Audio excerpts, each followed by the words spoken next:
Formula One can be quite a confusing sport. There's lots of terms that can confuse new fans, and I figured with the introduction of the new cars at the moment, with pre-season testing and all that going on, and Mercedes made quite a nice video just going over everything, I figured I should make a video such as translating what James Allison means when he's talking about his new car and the team's expectations for the year, because I think Mercedes, they're the top team. It's important to understand what they really mean. So anyway, yeah, let's just watch this video and I'll explain as I go. One of the really lovely things about working as an engineer in Formula One is that every season casts up its own challenges. For example, we had to find a way to keep Bottas on board without making him too confident to strike out against our team orders. Last year, in 2019, the challenge was how to cope with the breathtaking headlong rush of figuring out how to reinvent the front corner aerodynamics after a very late change in the regulations. The FIA is doing everything they can to end our reign of dominance, but we're an unstoppable force, so it doesn't matter. In 2021, a completely different challenge awaits us, where a completely new set of regulations is going to arrive, and where we have the terrifying and yet exhilarating thrill. Terrifying because I have to find a way to look busy for a lot of late nights, but it's exhilarating because the midfield will be amazing to watch once we've finished 4 laps early. It's great. I can watch Ricciardo's amazing overtakes and laugh with Toto about the time he tried to get a seat with us. Of picking our way through virgin design space, trying to avoid the man traps and seeking the treasure that's hidden within those regulations. We've started writing books to entertain ourselves. We're going to dominate the fantasy genre before we start working on our 2021 car.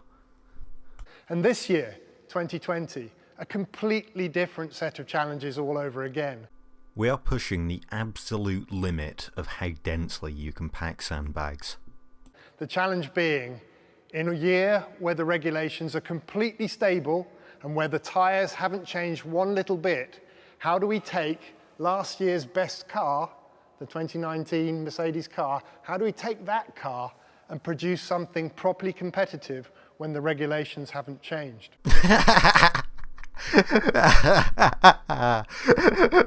Oh, as if this needs to be answered.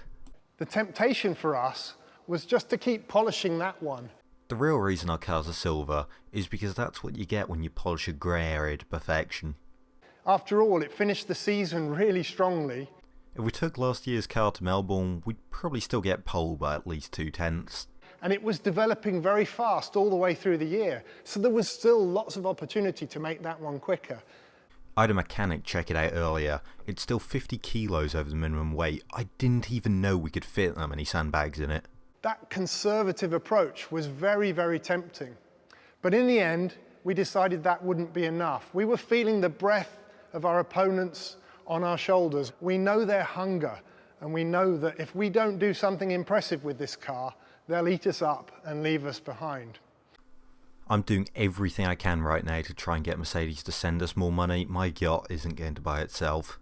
So we decided that we would make a car that was aggressive. Despite the fact that there is no change in the regulations, we would take every part of the car and see if we could challenge ourselves to make it better. We've been slacking until this year. We're finally going to give this F1 thing a proper attempt.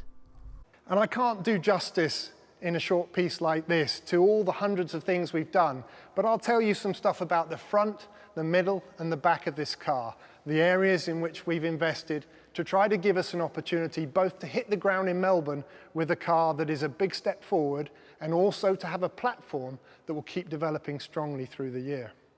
Don't even try and get your hopes up at any point in this season, because the moment anyone is lapping with a second of us, we'll bring another upgrade and pull 6/10 out.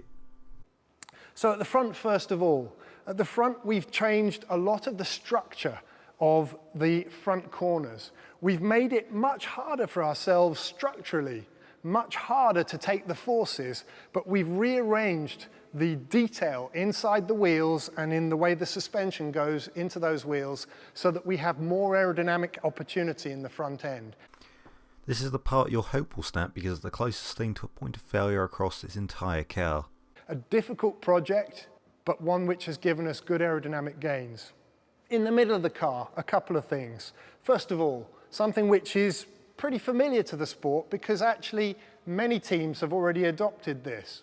And that is we've moved the side impact structure from its upper position that we've had for the last 3 seasons. We've moved it to a lower position here. We leaked this design to other teams a few seasons ago and got tired of watching them fail to bring the maximum out of it. Something which many teams have already done and something which we've been watching on from afar, but this year we decided to make the structural investment to pull that into our car and to bank the aerodynamic gain that comes with it. This entire time we've been using an inferior design and no other team has even gotten close. How do you think this season's going to go? Also in the middle of the car, huge effort gone in by HPP to put more performance into the PU. This engine makes top fuel dragsters look conservative. They've managed to have a really good winter, finding lots and lots of fresh horses from this power unit. We told the team to take off the restrictor plate. Many years into a regulation with fixed fuel flow, this year they've managed to find a really impressive upgrade in the power. If you thought 2014 was a bad year for engine disparity, we advise you to not watch this season. Not just more horsepower, they've also, for the 3rd year straight, bent over backwards to give us a power unit that gives opportunities on the chassis side to develop better aerodynamics. This year, we aren't considering cargo space for sandbags. Because they put a lot of work in to make it so that this power unit could operate at elevated temperatures compared to the previous year. We heard you enjoyed Austria last year. We didn't.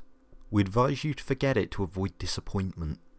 Being able to run hotter means that for the same everything else, we can make smaller radiators in the car and keep the car cool. One of the reasons why this car is even slimmer than the ones that we've seen in previous seasons.